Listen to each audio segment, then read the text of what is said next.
Welcome back, welcome back, welcome back. This is our main course session. Let us go straight in. So, one of the most dangerous things in the universe is when my mind begins to wander. And I start conjuring up thoughts that may be very unorthodox, but they come from a very structured and pragmatic place. So here's what I posted on my social media. Me and my silly behind. I say, ladies, all caps, question mark, question mark, question mark. Pause. But do big dick dudes beat on their women? Remember, I said pause. Because I figure if you holding, you beat on your woman every night. So you ain't got to beat on her, right?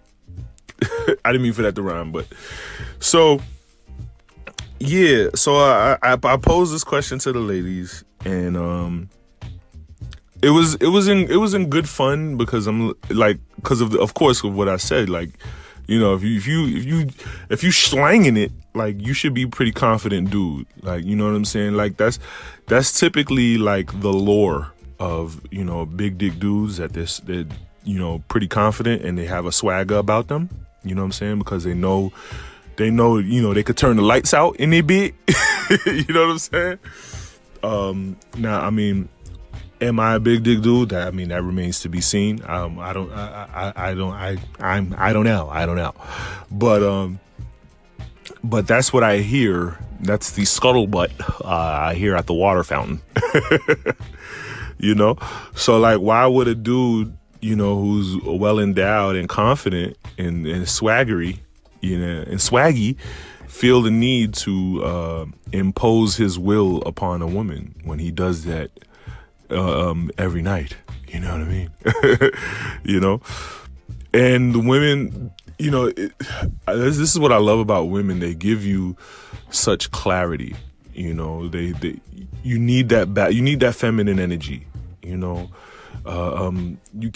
can't think masculine all the time and logical and pragmatic all the time. You need that other perspective, that emotional or a grassroots perspective that a woman will give you.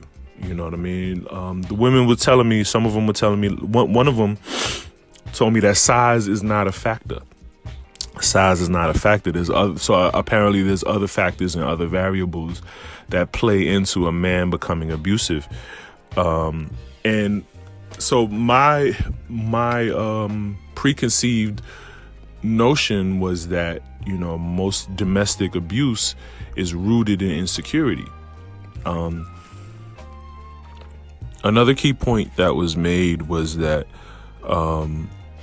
the sex department may be good to go, but the money department may be lacking, and that's kind of what breeds the insecurity as well. So that's one of the reasons why size may not matter. And in my book, Leave the Fairy Tales Up to Disney, The Reality of Dating, I talk about how sex and money are a two-headed monster in relationships, and if it's not one thing, it's the other. So this is of no surprise. So that would logically lead me to think that if a dude is holding, if the sex department is working and he's beating on it, then more than likely he's broke. Because once again, my thought process is, if a guy's holding, if he's endowed, then he's swaggy and confident. He has no need to beat on a woman. From a lot of the stories that I've heard and some of my own experiences, being in an abusive relationship. Yes, men get in abusive relationships. It's not necessarily physically abusive, but it can be abusive. I noticed that a lot of the abuse came out of insecurity. I'm scared, I'm vulnerable, I'm afraid, and I'm insecure. I'm going to be abusive. You know what I mean? It was always out of insecurity. You're going to leave me? Abuse. Oh, you think you better than me? Abuse. Oh, you trying to look good so you can attract someone else? Abuse. Like, it was always rooted in insecurity. But then this young lady, she mentions that sometimes abuse is a learned behavior. Wow. Like I miss that. I miss that. So yeah. Sometimes, like they say, hurt people, you know what I mean? So broken people break people. It is what it is. Like it can be a learned behavior, and that is so true. That's so true. I never looked at it that way. Like, cause I would always say to myself, like, when it comes to physical abuse, let's talk about physical abuse, right? For my example, growing up, I never saw my dad hit my mom. You know what I'm saying? I never witnessed that. So I can never see myself hitting any woman I was dating or involved with, So whenever I see another man who hits his woman, I'm just like, yo, you're bugging. Like, how could you do that? Like, where does your mind go to say that that's okay, right? But it could be a learned behavior. It can be a learned response. I'm insecure. I'm afraid. I'm going to abuse. So she didn't refute what I said about insecurity. She just kind of put another building block on top of that. You know what I mean?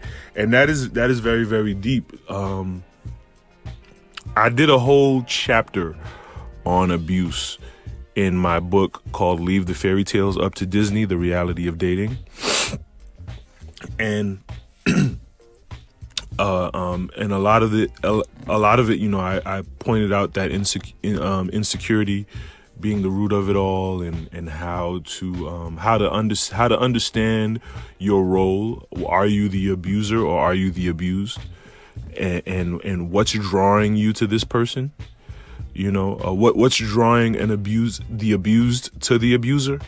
You know what I mean? I pinpointed a lot of that, and this was like another wrinkle in my brain. The abuse being a learned behavior. And so now it forces me to look at children, like what are children? Because, okay, let me apply myself to this. Like,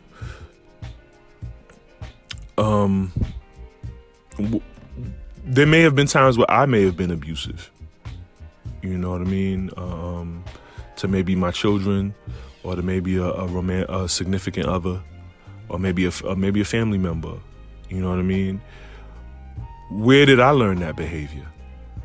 You see what I'm saying? Like, now we being real. Now we being real. Like, what were the times where you were abusive? Listener, I'm talking to you. Yes. What were the times when you were abusive? And where did you learn that abuse? This is the other side of the coin.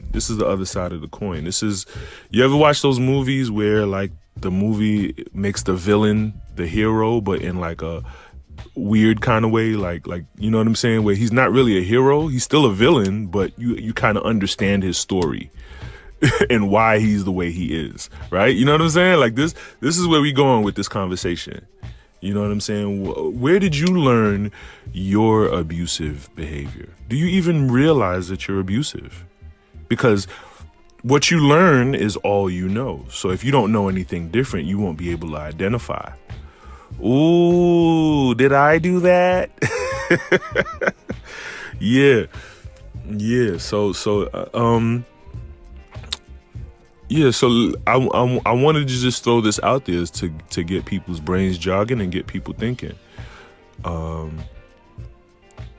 Is there a cure for abuse? We're in a crisis. As I'm recording this, we're in a crisis of a virus.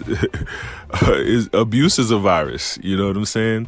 The way viruses work is they're not living creatures. They're just like information.